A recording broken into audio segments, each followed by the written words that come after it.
93 ತುಂಬ ಡಿಸಾಸ್ಟ್ರು bad time ಬಂದ್ಬಿಡ್ತೀನಿ. ನನ್ನ ಕತೆ ಮುಗಿಯತ್ತೆ ಅನ್ನೋ ಸ್ಟೇಜಿಗೆ ಬಂದ್ಬಿಡುತ್ತೆ. ನನಗೆ ಯಾವ ಕೆಲಸನೂ ಇರೋದಿಲ್ಲ. It was A very bad patch ನನ್ನ ಲೈಫಲ್ಲಿ. ನನ್ನ ಹತ್ರ ಖರ್ಚು ಮಾಡೋಕ್ಕೆ ದುಡ್ಡಿಲ್ಲ. ಹೊರಗಡೆ ಹೋಗೋಣ ಅಂದರೆ ನಾನು ಆರ್ಟಿಸ್ಟಾಗಿ ಪ್ರೂವ್ ಆಗ್ಬಿಟ್ಟಿದ್ದೀನಿ. 2 ಕಾರ್ ನಿಂತಿದೆ, ಪೆಟ್ರೋಲ್ ಹಾಕ್ಸೋಕ್ಕಾಗಲ್ಲ. ಇಂಥ ಒಂದು ಜಂಜಾಟದ ಮಧ್ಯೆ ನನ್ನ ತಾಯಿದು ಹೆಲ್ತ್ ಅಪ್ಸೆಟ್ ಆಗುತ್ತೆ. ಎಲ್ಲ ಡಾಕ್ಟರ್ ಹತ್ರ ಸಾಲ ಸೂಲ ಮಾಡಿ ಏನೋ ಉಳ್ಸೋಕ್ಕೆ ಬರ್ತೀನಿ, ನಮ್ಮ ತಾಯಿ ಕಾಲವಾಗ್ಬಿಡ್ತಾರೆ.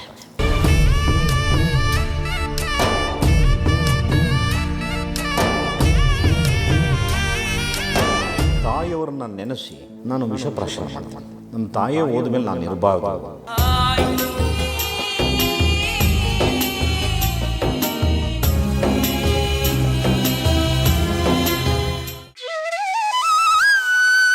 ಕಣಕಣದಲ್ಲೂ ರಾಘವೇಂದ್ರ ರಾಯರು. ಮಾಡ್ತಾ ನನಗೆ ಭಾಳ ಪರಿಚಯ ಸ್ಟಾರ್ಟ್ ಆಗೋಯ್ತು ಎಲ್ಲ. ಅಲ್ಲಿ ಗೋಪಾಲಾಚಾರ್ ಅಂತ ಇದ್ದರು, ಪಾಪ ಇಲ್ಲ, ಅವ್ರು ಕಾಲವಾಗ್ಬಿಟ್ಟಿದ್ದಾರೆ. ಈ ವಾಸ್ ಮೈ ಫಸ್ಟ್ ಫ್ರೆಂಡ್. ಅವರು ನದಿ ತೀರದಲ್ಲಿ ಕೂತಿದ್ರು. ನಂಗೆ ಕೇಳಿದ್ರು ಅವರು, ಮರಿ ಯಾರೋ ನೀನು ಇಷ್ಟು ದಿನದಿಂದ ಇಲ್ಲಿದ್ಯಾ ಏನು ಅಂತ. ನಾನು ಹಿಂಗೆ ನನಗೆ ಅದೇನೋ ಗೊತ್ತಿಲ್ಲ, ಯಾರನ್ನ ನೋಡಿದ್ರೆ ಎಲ್ಲ ರಾಘವೇಂದ್ರ ಸ್ವಾಮಿಗಳ ಥರ ಕಾಣೋರು. ಆ ಮಾಧೂರಲ್ಲಿ ಹಂಗೆ ಇದ್ದಿದ್ದೆಲ್ಲ ಮುದ್ರೆಯೆಲ್ಲ ಹಾಕ್ಕೊಂಡು ಯಾರು ನೋಡಿದ್ರು ಇವ್ರು ರಾಘವೇಂದ್ರ ಸ್ವಾಮಿಗಳ ಅನ್ನೋ ಥರ ಫೀಲ್ ಬರೋದು. ಆಗ ಅವ್ರು ನಂಗೆ ತುಂಬ ಇಷ್ಟ ಆದರು. ಆಗ ಅವರು ನನಗೆ ಹೇಳಿದ್ದು, ನೋಡಪ್ಪ, ನಿನಗೆ ಗೊತ್ತಿಲ್ಲ, ನಿಮ್ಮ ತಾಯಿಯವ್ರ ಮುಖಾಂತರ ರಾಯರೇ ನೀನು ಕರೆಸಿರಬೇಕು, ನಿಷ್ಠಾವಂತನಾಗಿ ನೀನು ಸೇವೆ ಮಾಡು. ಸೇವೆ ಮಾಡೋಕ್ಕೆ ಕೆಲವು ಪದ್ಧತಿಗಳಿದ್ದಾವೆ, ಸುಮ್ಮನೆ ಉರುಳು ಸೇವೆ ಮಾಡೋದು ಅಲ್ಲ. ಒಂದು ಸಂಕಲ್ಪ ಅಂತ ಇಟ್ಕೊ ಮನಸ್ಸಿನಲ್ಲಿ. ಹೋಗು, ಅಲ್ಲಿ ಅಂಗಡಿನಲ್ಲಿ ಸಂಕಲ್ಪದ ಕಾಯಿ ಅಂತ ಕೊಡ್ತಾರೆ, ಅದನ್ನಿಟ್ಕೊ, ಒಂದು ಉದಾಹರಣೆಗೆ ಇಟ್ಕೊ. ರಾಯರು ಮುಂದೆ ಹೋಗಿ ಸಂಕಲ್ಪ ಮಾಡ್ಕೊಂಡು, ನನಗಿದು ಆಗಬೇಕು, ನಂಗೆ ಸಹಾಯ ಮಾಡಿ, ಇಷ್ಟು ದಿನ ನಾನು ಸೇವೆ ಮಾಡ್ತೀನಿ ಅಂತ ಪ್ರಾರ್ಥನೆ ಮಾಡ್ಕೊ, ಆಚರಣೆ ಮಾಡ್ಕೊ. ಮಾಡಿಬಿಟ್ಟು ಕಾಯಿನ ಇಲ್ಲಿ ಇಟ್ಬಿಟ್ಟು ಹೋಗು. ನಿನ್ನ ಸೇವೆ ಮುಗಿದಾಗ ವಾಪಸ್ ತೊಗೊಂಡೋಗು. ಎಷ್ಟು ದಿನ ಮಾಡ್ಬೋದು ಸ್ವಾಮಿ ಅಂತ? 3 ದಿನ ಮಾಡ್ಬೋದು, 9 ದಿನ ಮಾಡ್ಬೋದು. ನಾವು ಒಂದು 2-3 ತಿಂಗಳು ಇರೋಣ ಅಂತ ಬಂದಿದ್ದೀನಿ ಅಂದೆ. ಯಾರೋ ಹುಚ್ಚರು ಅಷ್ಟೋ ದಿನ ಎಲ್ಲ ಮಾಡೋಕ್ಕಾಗಲ್ಲ, ಒಂದು ಕೆಲಸ ಮಾಡೋದು 48 ದಿನ ಅಂತ ಸಂಕಲ್ಪ ಮಾಡ್ಕೊ. ಆಯಿತು ಸ್ವಾಮಿ ಅಂತೇಳಿ. ನನ್ನ ಬದುಕಲ್ಲಿ ನನಗೆ ಗೊತ್ತಿಲ್ಲದೆ ಆ 48 days it was such A wonderful day in my life. ಸುಮ್ಮನೆ ಏನೂ ಇಲ್ಲ, ಒಂದು ಡ್ಯೂಟಿ ಥರ ಮಾಡ್ತಾಯಿದ್ದೆ, ಯಾವ ಬೇಡಿಕೆ ಇಲ್ಲ. ದಿನ ದಿನ ದಿನ ದಿನ ದಿನ ಬೃಂದಾವನವನ್ನು ನೋಡ್ತಾ ಇದ್ದರೆ ಏನೋ ಇದೆ ಅಲ್ಲಿ, ಯಾರೋ ನನಗೋಸ್ಕರ ಇದ್ದಾರಲ್ಲಿ, ಅವ್ರು ನಂಗೆ ಸಹಾಯ ಮಾಡ್ಬೋದು. ಬರೀ ಇಷ್ಟೇ ಮನಸ್ಸಿನಲ್ಲಿ ನೋಡ್ತಾ ಇರುತ್ತೆ. ನಾನು ನೋಡ್ತಾ ಇರೋದು, ಯಾವಾಗೋ ಒಂದೊಂದು ಸರಿ ಹೂಪ್ರಸಾದ ಆಗೋಗ್ಬಿಡೋದು. ನನಗಾಯಿತು, ಎಲ್ಲರೂ ಅಹುವಾರವರು, ಸೊ ಬೇರೆಯವ್ರಿಗೆ ಇರಬೇಕು ಇದು. ಹೀಗೆ ಒಂದೇ ನಡೆಯುತ್ತೆ. ಕಡೆಗೆ ಲ್ಯಾಂಡ್ಲೈನಿಂದ ನಾನು ಫೋನ್ ಮಾಡಿ ನಮ್ಮ ತಾಯಿಯವ್ರಿಗೆ ಹೇಳಿದೆ, ಅಮ್ಮ ಹಿಂಗೆ ಯಾರೋ ಒಬ್ರು ಹೇಳಿದ್ರು, ಇಷ್ಟು ಮುಗಿಸಿದ್ದೀನಿ, ಇನ್ನೂ ಇರಲ್ಲ, ಬಂದ್ಬಿಡ್ಲಮ್ಮ ಅಂತ ಕೇಳಿದೆ. ಸಾಕು ಬಾ ಮಗನೇ, ಸಾಕು ಬಾ, ನಿನ್ನ ಮನಸ್ಸು ಸಮಾಧಾನವಿದ್ರೆ ಬಂದ್ಬಿಡು ಅಂತ. ಸೊ ನಾನು ವಾಪಸ್ ಬರ್ತೀನಿ. ಆಗ ನಾನು ಹೇಳ್ದಂಗೆ ಜೆ ಕೃಷ್ಣ ಸಿಗ್ತಾನೆ. ಫಸ್ಟು ಸಿನಿಮಾನೆಲ್ಲ ಒಂದು ಸಿಗೋದು ನನಗೆ. ದ್ವಾರಕೀಶ್ ಚಿತ್ರದಲ್ಲೆಲ್ಲ ನಾನು ನೀ ತಂದ ಕಾಣಿಕೆ ಅನ್ನೋ ಪಿಕ್ಚರ್ಗೆಲ್ಲ ನಾನು ಕ್ಲಾಪ್ ಅಸಿಸ್ಟೆಂಟು. ವಾರಾಲಬ್ಬಾಯಿ ಅಂತ ಒಂದು ತೆಲುಗು ಪಿಕ್ಚರು, ಕನ್ನಡತಿ ಮಾನವತಿ ಅಂತ ಒಂದು ಪಿಕ್ಚರು, ನಾವು ಯಾರಿಗೇನು ಕಡಿಮೆ ಅಂತ ಒಂದು ಪಿಕ್ಚರು. ಈ ಥರ ಅನೇಕ ಸಿನಿಮಾದಲ್ಲಿ ನಾನು ಅಸಿಸ್ಟೆಂಟ್ ಡೈರೆಕ್ಟ್ರಾಗಿ ಕೆಲಸ ಮಾಡೋಕ್ಕೆ ಸ್ಟಾರ್ಟ್ ಮಾಡ್ತೀನಿ. ಒಂದು ಹೊಸ ನಂಬಿಕೆ ನನ್ನಲ್ಲಿ ಬರೋಕ್ಕೆ ಸ್ಟಾರ್ಟ್ ಆಗ್ತದೆ. ವಾಟ್ ಐ ಎಕ್ಸ್ಪೆಕ್ಟೆಡ್, ಒಂದು ಸಿನಿಮಾಗೆ ನಂಗೆ ಒಂದು ಚಾನ್ಸ್ ಸಿಕ್ಕಬಹುದು ಅಂದ್ಕೊಂಡಾಗ, ಸೊ ಇಟ್ಸ್ ಹ್ಯಾಪನಿಂಗ್. ಸೊ ಇದಾದ ಮೇಲೆ ಜೆ ಕೃಷ್ಣ ಅವರು ಇದ್ದಂಥ ಶ್ರೀರಾಮ್ಪುರದ ರೂಮು ಸಂಪೂರ್ಣ ಸಿನಿಮಾಮಯ. ಸಂಕೇತ್ ಸ್ಟುಡಿಯೋನಲ್ಲಿ ಇದ್ದಂಥ ಇಂಜಿನಿಯರು, ಮಲ್ಲೇಶ್ ಅರ್ತಿ ಅನ್ನೋ ಒಬ್ಬ ಮೇಕಪ್ ಮ್ಯಾನ್, ಒಂದು ಸ್ಟೇಟ್ ಅವಾರ್ಡ್ ಎಲ್ಲ ಬಂದಿತ್ತು.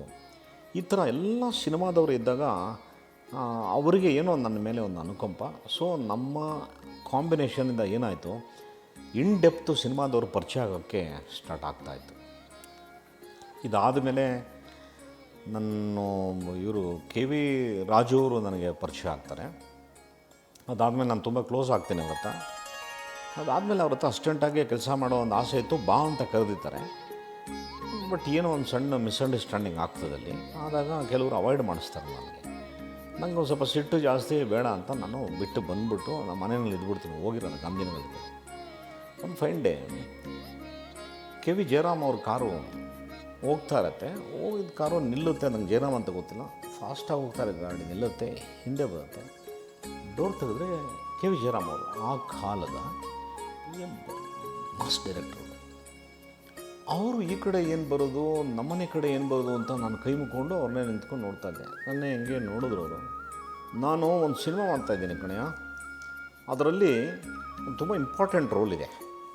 ನನಗೆ ರಜನಿ ಫೇಸ್ ಕಟ್ಟಿರೋ ಒಬ್ಬ ಹುಡುಗ ಬೇಕು ಅಂತ ನೀನು ಯಾವಾಗಲೂ ಬರ್ತಿದ್ದೆ ಐಲ್ಯಾಂಡ್ಸ್ಗೆ, ಇತ್ತೀಚೆಗೆ ಬರ್ತಾ ಇಲ್ಲ, ನೀನು ರೂಮ್ ನಂಬರು 32 ಬರಬೇಕು.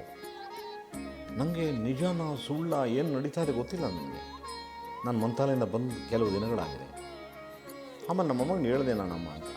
ಅದೆಲ್ಲ ರಾಯರು ಹಂಗೆ ಲೀಲೆಗಳು ನಡೀತಾ ಇರುತ್ತಪ್ಪ, ಹೋಗಿ ನೋಡು ಅಂದರು. ಯಾವುದೋ ಒಂದು ಭಯ ಆವರಿಸ್ಕೊಂಬಿಟ್ಟು ನನಗೆ. ಸುಳ್ಳು ನಿಜನೋ ಹೋಗ್ಲೋ ಬೇಡವೋ ಇದೇ ಒಂಥರ ಮನಸ್ಸಿನಲ್ಲಿ. 2 ದಿನ ಹೋಗಿಲ್ಲ ನಾನು. 3ನೇ ದಿನ ಅವ್ರು ಕಾರಲ್ಲಿ ಬರ್ತಾರೆ, ನಿಲ್ಲಿಸ್ತಾರೆ. ನನ್ನ ನೋಡೋಕ್ಕೆ, ಪಾತ್ರ ಕೇಳೋಕ್ಕೆ ಎಷ್ಟು ಜನ ಕ್ಯೂ ನಿಂತ್ಕೊತಾರೆ. ನಿನ್ನ ಮನೆ ಬಾಗಿಲಿಗೆ ಬಂದು ಬಾ ಅಂತ ಕರೆದೆ, ಬರೋಕ್ಕೆ ಎಷ್ಟೋ ಅಹಂಕಾರ ನಿನಗೆ ಅಂತ ಒಂದು ದೊಡ್ಡ ಧ್ವನಿಗೆ ಬೈತಾರೆ. ಆವಾಗ ನಾನು ಒಂದು ಭಯದಿಂದ ಬರಲಿಲ್ಲ ಅಣ್ಣ, ನಿಜಾನ ಸುಳ್ಳು ನನಗೆ ಗೊತ್ತಾ, ನಾನೇ ಹೇಳ್ತಾ ಇದ್ದೀನಿ ನೀನು ಬರುತ್ತೀಯ. ಸೊ ನಾನು ಹೈಲ್ಯಾಂಡ್ಸ್ ಹೋಟ್ಲಿಗೆ ಹೋಗ್ತೀನಿ, ನಂಗೆ ಮೇಕಪ್ ಹಾಕ್ತಾರೆ. ಶ್ವೇತ ಗುಲಾಬಿ ಅಂತ ಒಂದು ಪಿಕ್ಚರು, ಅದರಲ್ಲಿ ನಾನು ಮೇನ್ ವಿಲನ್ ರೋಲ್ ಮಾಡ್ತೀನಿ. ಐ ಥಿಂಕ್ ಅದಾದಮೇಲೆ ಸಿನಿಮಾ ರಂಗದಲ್ಲಿ ನನಗೆ ಸ್ಟಾಪೇಜೇ ಇಲ್ಲ, ಇಲ್ಲಿವರೆಗೂ ನಡ್ಕೊಂಬಂದು ನಿಂತಿದ್ದೀನಿ. ಇದು ರಾಯರ ಜೊತೆ ಆದಂಥ ನಮ್ಮಮ್ಮನಿನ ಮಾರ್ಗದರ್ಶನ. ಸೊ ಇದಾದಮೇಲೆ ನಾನು ಮಠಕ್ಕೆ ತುಂಬ ಹತ್ತಿರ ಆಗ್ತೀನಿ. ನಾನು ಒಂದು ವರ್ಷಕ್ಕೆ ನನಗೆ ಗೊತ್ತಿಲ್ಲ, ಹುಚ್ಚೊಂಥರ ತಿಂಗಳಿಗೊಂದು ಸರಿ, ತಿಂಗಳಿಗೆ 2 ಸರಿ ಮನಸ್ಸು ಯಾವಾಗ ಬರುತ್ತೋ ಅಲ್ಲ ಹೋಗುವಂಥದ್ದಾಗಿ ನನಗೆ ಇವತ್ತು ಮಂತ್ರಾಲಯದಲ್ಲಿ ಪ್ರತಿ ಮನೆಯಲ್ಲೂ ನನಗೆ ಒಬ್ಬ ಬಂಧು ಥರ ನೋಡ್ತಾರೆ. ಅಷ್ಟು ಪ್ರೀತಿ ನನ್ನ ಕಂಡ್ರೆ. ಸುಷ್ಮೇಂದ್ರ ತೀರ್ಥರು ಬಂದಂಥ ಕಾಲದಲ್ಲಂತೂ ನನಗೆ ಮಠ ನನ್ನ ತವರು ಮನೆ ಆಗೋಯ್ತು. ತುಂಬ ಅವರು ನಮ್ಮನೆಗೆ ಅವರು ಮಠದ ಪೆಟ್ಟಿಗೆ ಸಮೇತ ಬರುವಂಥದ್ದು, ನಮ್ಮನೇಲಿ ಪೂಜೆ ನಡೆಯುವಂಥದ್ದು, ನಾನು ಮಠಕ್ಕೆ ಹೋಗುವಂಥದ್ದು, ಯಾವ ಬೇಡಿಕೆ ಇಲ್ಲದೆ ನನ್ನ ಬದುಕು ತುಂಬ ಚೆನ್ನಾಗಿ ನಡೀತಾ ಇತ್ತು. ನನಗೆ ಐ ಥಿಂಕ್ ಹೀರೋ ಎಲ್ಲ ಆಗೋಗ್ತೀನಿ ನಾನು. ಭಾಳ ದೊಡ್ಡ ಹೆಸರೆಲ್ಲ ಬಂದ್ಬಿಡುತ್ತೆ, ಒಂದು ದೊಡ್ಡ ಡೌನ್ಫಾಲ್ ಬರುತ್ತೆ ನನಗೆ. ಸಮ್ವೇರ್ 93 ತುಂಬ ಡಿಸಾಸ್ಟ್ರು ಬ್ಯಾಡ್ ಟೈಮ್ ಬಂದ್ಬಿಡುತ್ತೆ ನನಗೆ. ಅದು ತಂದೆ ಮಾತಿಗೆ ಮರ್ಯಾದೆ ಕೊಟ್ಟು ನಾನು ಮಾಡಿದಂಥ ವ್ಯವಹಾರಗಳು. ಆ ಕಾಲದಲ್ಲಿ ಬಸ್ ಹಾಕುವಂಥದ್ದು, ಲಾರಿ ತಕ್ಕೊಡೋದು, ಏನೋ ಬೇರೆ ಎಲ್ಲ ಮಾಡಿ ಅದು ಒಂದು ಆಕ್ಸಿಡೆಂಟ್ ಆಗುತ್ತೆ, ಅದರಿಂದ ನನಗೆ ಫೈನ್ ಕಟ್ಟಬೇಕಾದ ಪರಿಸ್ಥಿತಿ ಬರುತ್ತೆ. ಈ ಥರ ನನಗೆ ತುಂಬ ಡಿಸಾಸ್ಟ್ರಾಗಿ ಇಲ್ಲ ನನ್ನ ಕತೆ ಮುಗಿಯುತ್ತೆ ಅನ್ನೋ ಸ್ಟೇಜಿಗೆ ಬಂದ್ಬಿಡುತ್ತೆ. ಸುಮಾರು ಒಂದು 2.5 ವರ್ಷಗಳ ಕಾಲ ನನಗೆ ಯಾವ ಕೆಲಸನೂ ಇರೋದಿಲ್ಲ. That was A very bad patch ನನ್ನ ಲೈಫಲ್ಲಿ. ಆಗ ನಮಗೆ ಗೊತ್ತಲ್ಲ ಈ ಸಮಾಜ ಹೆಂಗೆ ಅಂದರೆ, ನಮ್ಮ ಜೀವನ ಚೆನ್ನಾಗಿದ್ದರೆ ಎಲ್ಲರೂ ಚೆನ್ನಾಗಿರ್ತಾರೆ, ಎಲ್ಲರೂ ನೆಂಟರೆ. ಸಮ್ ಡೌನ್ಫಾಲ್ ಏನಾದ್ರು ಬಂತು ಅಂದರೆ ಆಲ್ ಆಫ್ ಎ ಸಡನ್ ಎಲ್ಲರೂ ಕೈ ಬಿಟ್ಬಿಡ್ತಾರೆ, ಯಾರೂ ಮಾತಾಡ್ಸೋಲ್ಲ. ಆ ಸ್ಟೇಜಿಗೆ ನಾನು ಬಂದೆ. ನನ್ನ ಹತ್ರ ಖರ್ಚು ಮಾಡೋಕ್ಕೆ ದುಡ್ಡಿಲ್ಲ. ಹೊರಗಡೆ ಹೋಗೋಣ ಅಂದರೆ ನಾನು ಆರ್ಟಿಸ್ಟಾಗಿ ಪ್ರೂವ್ ಆಗಿಬಿಟ್ಟಿದ್ದೀನಿ. 2 ಕಾರ್ ನಿಂತಿದೆ, ಪೆಟ್ರೋಲ್ ಹಾಕ್ಸೋಕ್ಕಾಗಲ್ಲ. ಇಂಥ ಒಂದು ಜಂಜಾಟದ ಮಧ್ಯೆ ನನ್ನ ತಾಯಿದು ಹೆಲ್ತ್ ಅಪ್ಸೆಟ್ ಆಗುತ್ತೆ. ನಾನು ಭಾಳ ಕಷ್ಟಪಟ್ಟು ನಮ್ಮ ತಾಯಿಯವ್ರನ್ನ ಎಲ್ಲ ಡಾಕ್ಟ್ರ್ ಹತ್ರ ಸಾಲ ಸೂಲ ಮಾಡಿ ಏನೋ ಉಳ್ಸೋಕ್ಕೆ ಬರ್ತೀನಿ, ನಮ್ಮ ತಾಯಿ ಕಾಲವಾಗ್ಬಿಡ್ತಾರೆ. ದಟ್ ವಾಸ್ ನನ್ನ ಬದುಕಲ್ಲೇ ತುಂಬ ದೊಡ್ಡ ಒಂದು ಹಾರಿಬಲ್ ಅಂದರೆ ಹೇಳೋಕ್ಕೆ ಅಸಾಧ್ಯ. ತಾಯಿಯವ್ರನ್ನ ನೆನೆಸಿ ನಾನು ವಿಷಪ್ರಾಶನ ಮಾಡ್ತೀನಿ. ನಮ್ಮ ತಾಯಿಯೇ ಹೋದ್ಮೇಲೆ ನಾನು ಇರಬಾರ್ದು ಅನ್ನೋ ಥರ. ಇದಾದ ಮೇಲೆ ನನ್ನ ಹಾಸ್ಪಿಟ್ಲಲ್ಲಿ ಹಾಕ್ಬಿಟ್ಟಿರ್ತಾರೆ, ಮಲ್ಯ ಹಾಸ್ಪಿಟ್ಲು. ನನಗೆ ಸುಮಾರು ಒಂದೂವರೆ ತಿಂಗಳು ಹಾಸ್ಪಿಟ್ಲಲ್ಲಿ ಇರಬೇಕಾದ ಪರಿಸ್ಥಿತಿ ಬರುತ್ತೆ. ನಾನು ಈಚೆ ಬಂದಮೇಲೆ ನನಗೆ ಗೊತ್ತಾಗ್ತದೆ ಬೇರೆ ಬಾಯಲ್ಲಿ. ರಾಜ್ಕುಮಾರ್ ಅವರು ಬಂದು ನನ್ನ ತಲೆ ಹತ್ರ ಕೂತು ಏನೋ ಜಪ ಮಾಡೋರು, ಏನೋ ಹೇಳೋರು, ಯಾರ ಹತ್ರನೋ ಮಾತಾಡೋರು ಅನ್ನೋದನ್ನು ಕೇಳಿದ ತಕ್ಷಣ ನಾನು ದಿಗ್ಭ್ರಾಂತನಾಗೋದೆ.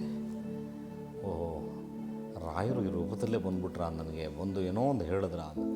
ಕಡೆಗೆ ರಾಜ್ಕುಮಾರ್ ಅವ್ರ ಮನೆಗೆ ಕರೆಸ್ತಾರೆ. ತಪ್ಪು ಮಾಡಿದೆ ಅಪ್ಪಾಜಿ, ನೀನು ಹಿಂಗೆ ಮಾಡಬಾರ್ದಾಯ್ತು ಅಂತ. ನಾನು ಹೇಳಿದೆ, ನನ್ನ ಮಾತೃಪ್ರೇಮ ಅಂಥದ್ದು ನಮ್ಮ ತಾಯಿ ಬಿಟ್ಟಿರೋಕ್ಕಾಗ್ತಾಯಿಲ್ಲ, ಅದೊಂದು ಕ್ಷಣದಲ್ಲಿ ಆದಂಥದ್ದು ಹಿಂಗಾಯಿತು. ನಿಮ್ಮ ತಾಯಿಯೇ ತೋರಿಸಿದಲ್ಲ ನಿಮಗೆ, ಆ ರಾಘವೇಂದ್ರ ಸ್ವಾಮಿಗಳು, ಅವ್ರನ್ನ ಇಟ್ಕೊಬಿಡಿ, ಅವರೇ ತಂದೆ ತಾಯಿ ಬಂಧು ಬಳಗ ಎಲ್ಲ ಹೋಗ್ಬಿಡ್ತಾರೆ ನಿಮಗೆ. ತಿರ್ಗಾ ನಮ್ಮ ತಾಯಿ ಥರ 2ನೇ ಗುರು ಆದರು ಅವರು. ನನಗೆ ಇನ್ನೂ ಬಿಗಿ ಮಾಡೋದಕ್ಕೆ ರಾಯರ ಬಗ್ಗೆ. ಈ 2ನೇ ಜರ್ನಿ ನನ್ನನ್ನು ಕರ್ಕೊಂಡು ಹೋಯ್ತು ಅಂದರೆ ನಾನು ಒಬ್ಬ ಮ್ಯಾಡ್ ಭಕ್ತನಾಗೋದು. ಹುಚ್ಚನಾದೆ. ನಾನು ಅಲ್ಲಿ ನನಗೆ ಅಪಮಾನ ಆದಾಗಲೂ ಕೂಡ ಮಂತ್ರಾಲಯದಲ್ಲಿ ಕೂತಿದ್ದೆ. ಲಕ್ಷಾಂತರ ಜನ ರಸ್ತೆಗೆ ಬರ್ತಾರೆ ನನ್ನ ಪರವಾಗಿ. ಸೊ ನನ್ನ ಹುಡ್ಕೊಂಬಂದು ಟಿಕೆಟ್ ಕೊಡ್ತಾರೆ. ಅವತ್ತು ನಾನು ಹೇಳ್ಬಿಟ್ಟೆ ಬಂದೆ, ಇದು ನಾನಾಗಿ ನಾನು ಬಂದಿಲ್ಲ, ಬಲವಂತಿಕೆಗೆ ಬಂದೀನಿ, ಗೆದ್ದ ಮೇಲೆ ನಾನು ಇಲ್ಲಿರೋದು. ಅದೇ ಮಂತ್ರಾಲಯದಲ್ಲಿ 3 ದಿನದ ಸೇವೆಯಲ್ಲಿ 3 ದಿನನೂ ಮೇಲೆ